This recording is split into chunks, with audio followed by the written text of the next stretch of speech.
Hello everybody, thank you for joining me today. Today I wanted to talk to you about something that has been on my mind for a while, and that is about training our new younger generation, the older training the young, but not only just the older training the young, but also the young reaching out and seeking training from the older. You see, our culture is obsessed with the ability, the beauty, and the vitality of youth. And somehow, through all of this obsession, we've forgotten that there is actually wisdom in age. You see, young people miss the examples of parents and grandparents. And the young couples, well, they fail to draw from the experience of more mature married couples. And that doesn't stop there. You have young ministers who often reject the insight of seasoned pastors. So it's all throughout our culture. It's all throughout our churches. And the mantra really is always about the same. Typically, you'll hear the younger generation will say something of the sort of that they are just from another generation. They wouldn't understand what I'm going through today. Personally, I believe that is a lie that has been generated by Satan to get into our minds and to get us away from the older and to not listen to those. Listen to what the words of Scripture has to say about this. Deuteronomy 32 verse 7 says, "Remember the days of old, consider the years of many generations. Ask thy father, and he will show thee, thy elders, and they will tell thee." Job 12:12 puts it this way, "With the ancient is wisdom, and in length of days understanding." And then Proverbs 16:31 says, "The hoary head is a crown of glory, if it be found in the way of righteousness."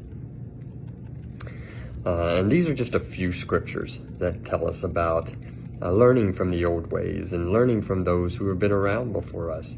You see, God's way has always been that older men will teach younger men, and that older women would teach younger women. We find that in Titus chapter 2, verses 1 through 7. And God hasn't changed his plans. I believe that every Timothy needs a Paul, and that every Paul needs a Timothy. You see, we all need a mentor, and we all need to share our knowledge and wisdom with the younger generation. It's really kind of foolish to go throughout this life to reject or to neglect the models and the mentors that God has given to us. They're there. He's placed them in our lives providentially, and we should be using them. We should lean upon them. And we not only to learn from, but also to teach. And there are many things that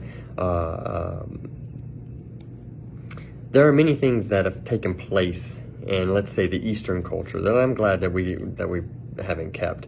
But there is one thing in particular that people in the East understood, and they still understand today, and that we in the West, or we here in America, have really lost.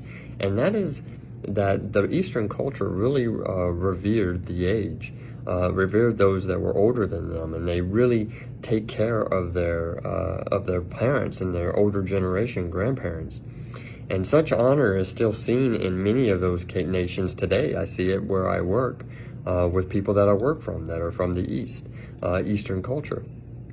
But sadly, it is rarely witnessed in our own country. And you see, this is what we here in America have missed. And now we're really reaping the results of that.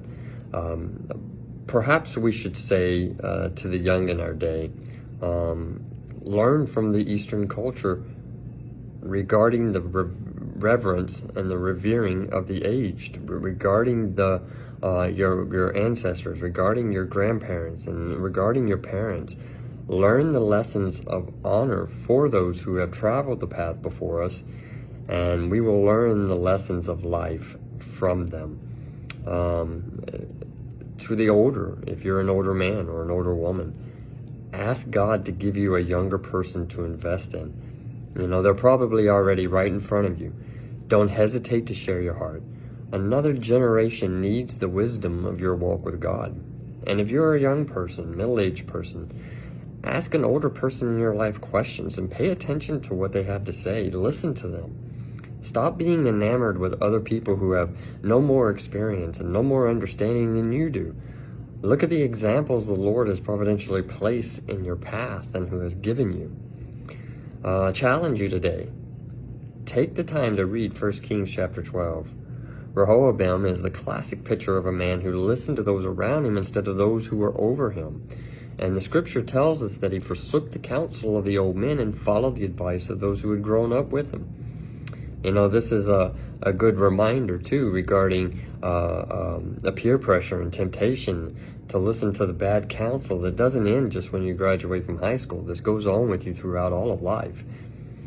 And what were the consequences of that, of Rehoboam's decisions to listen to the young advice as opposed to those who were over him? Well, the nation of Israel was divided into two kingdoms.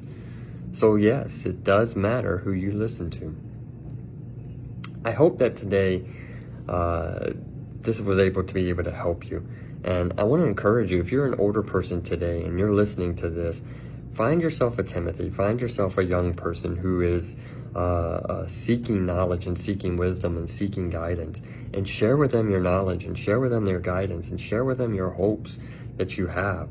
And maybe they can learn from that. If you're a young person, if you're a middle-aged person, if you're seeking to gain knowledge and find a teacher, find an older person, find someone you can sit with and listen to them and truly, truly pay attention to what it is that they have to say. We can really draw a lot from this older generation who's already been there and already done it. But here's the key. Find you a Paul.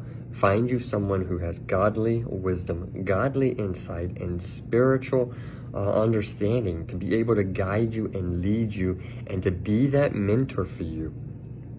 And if we work together, then we can share the things that Christ instructed us to share from one generation to the next.